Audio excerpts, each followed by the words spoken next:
Bien que le marché du Forex ou le marché de la bourse est ouvert 24 sur 24 et 5 jours sur 7, vous déjà posé la question à savoir pourquoi certains jours de la semaine le marché est lent? C'est la raison pour laquelle dans cette vidéo, je vous parlerai des meilleurs jours de la semaine pour trader le Forex.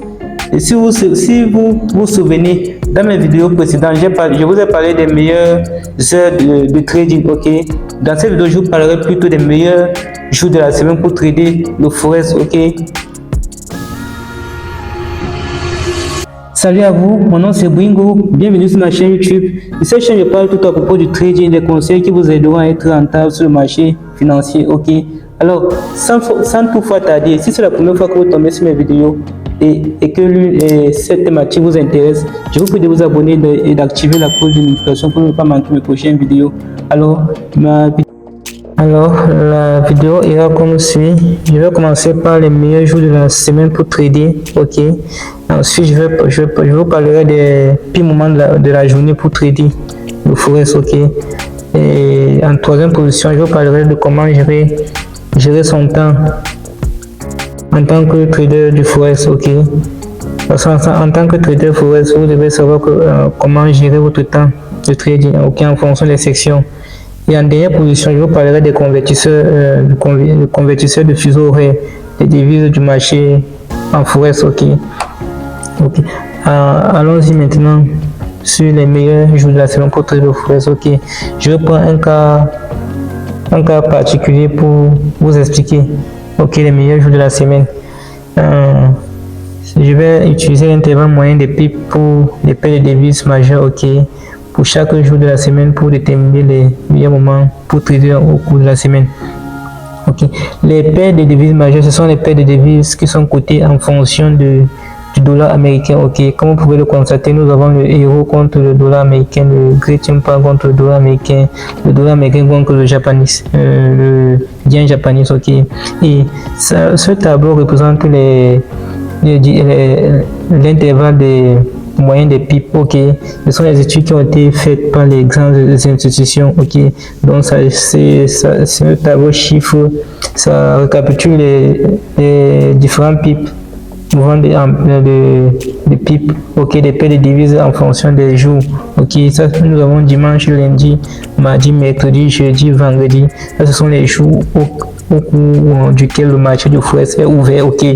Puisque le marché du Forex s'ouvre à partir du dimanche à 22h et se ferme à partir de vendredi à 22h, ok. Et samedi, le marché est fermé, puisque les week-ends, le marché est fermé, ok. C'est la raison pour laquelle le tableau présente de dimanche à vendredi, ok.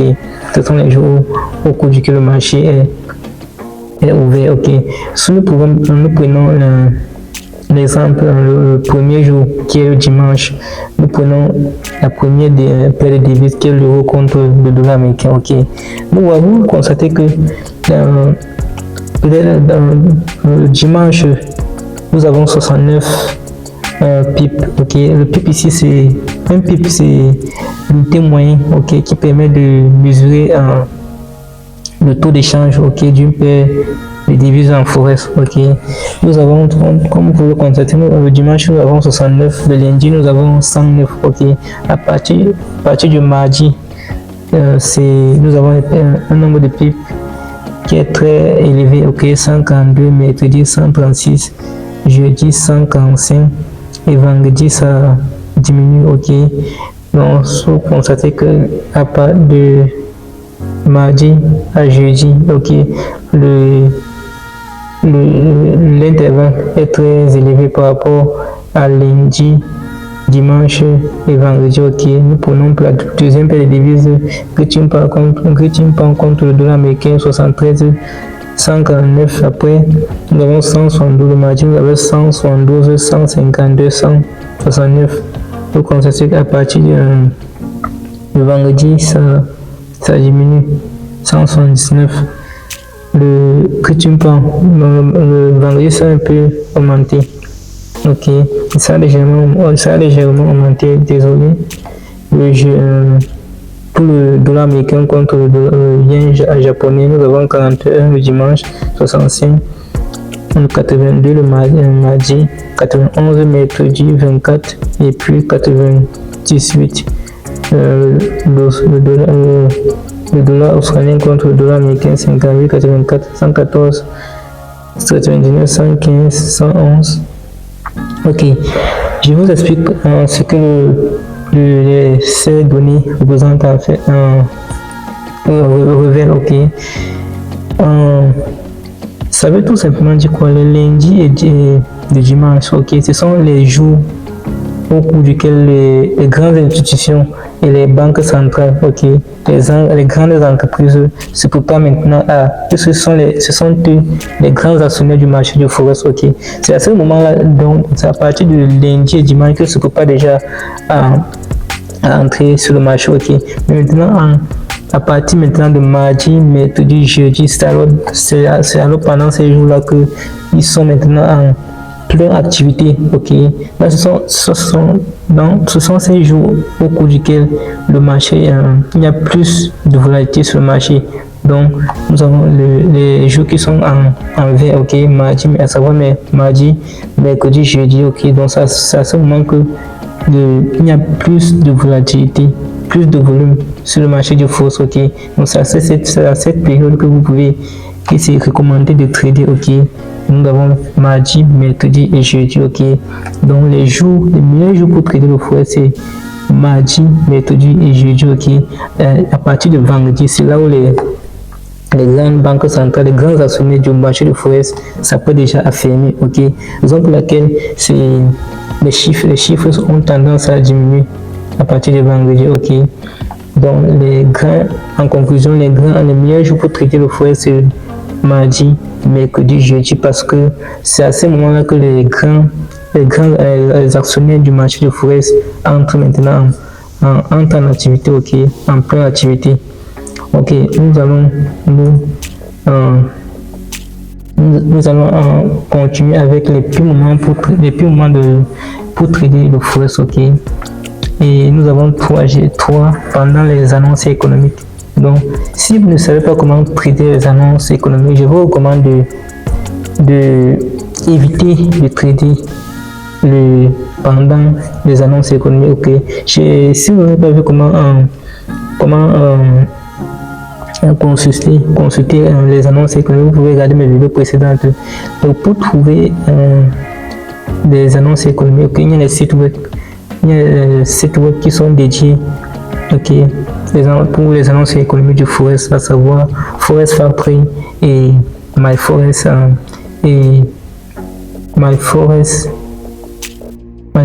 Book. Yes, il y a Forex Factory, ok, il y a des sites web comme Forex Factory et MyForex, Forex Factory et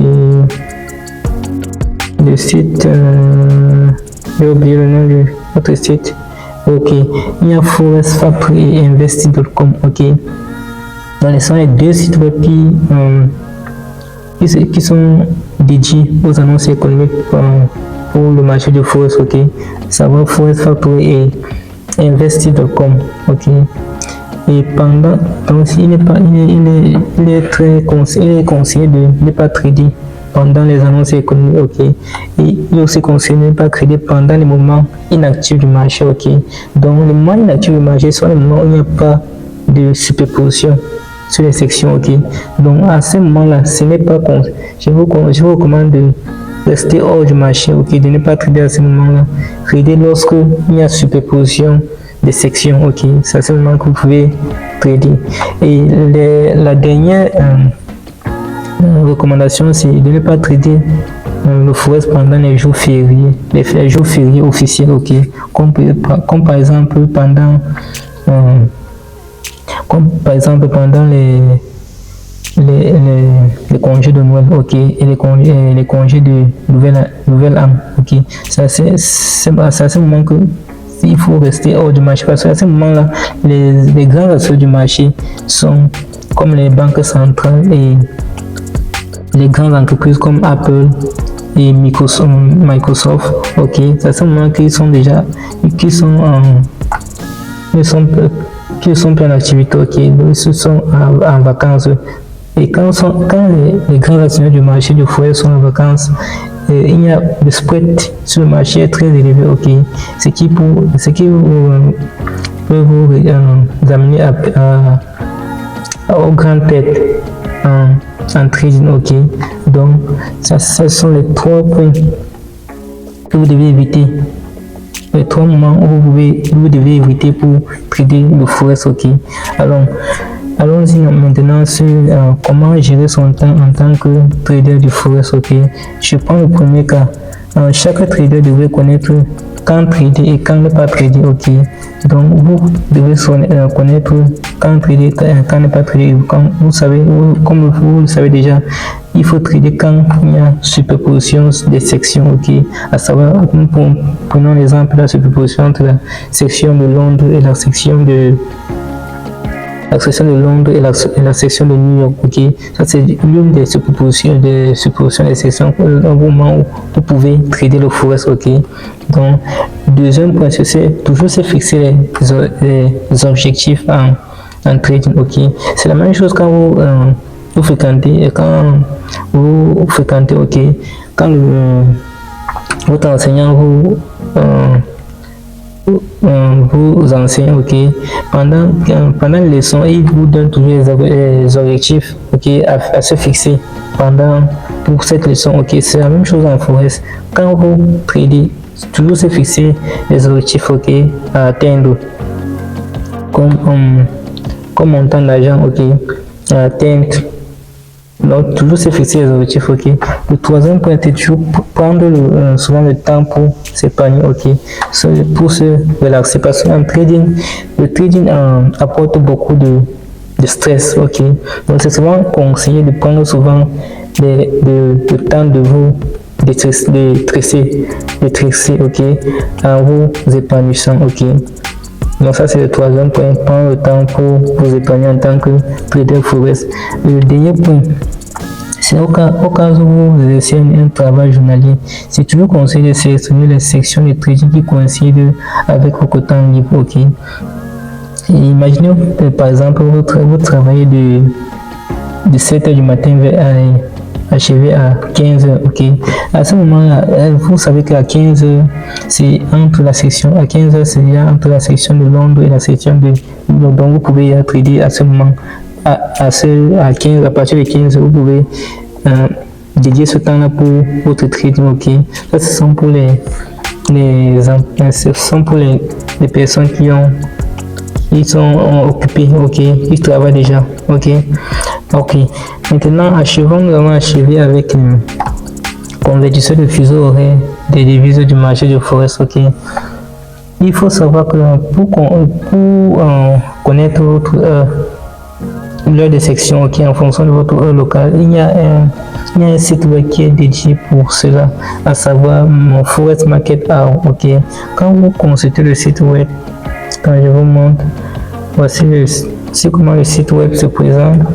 Forex Market, donc vous tapez sur le navigateur Forex Market Hour, ok.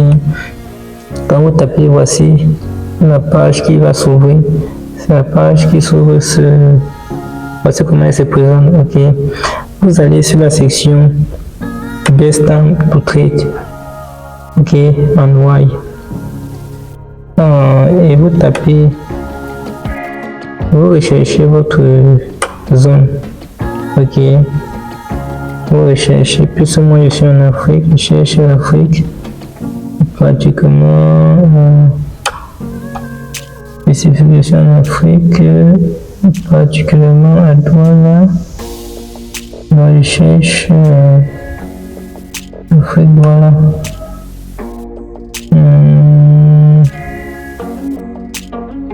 Afrique.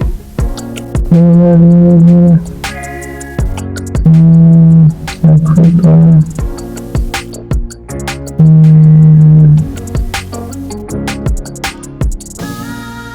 Patienter. Afrique, Douala.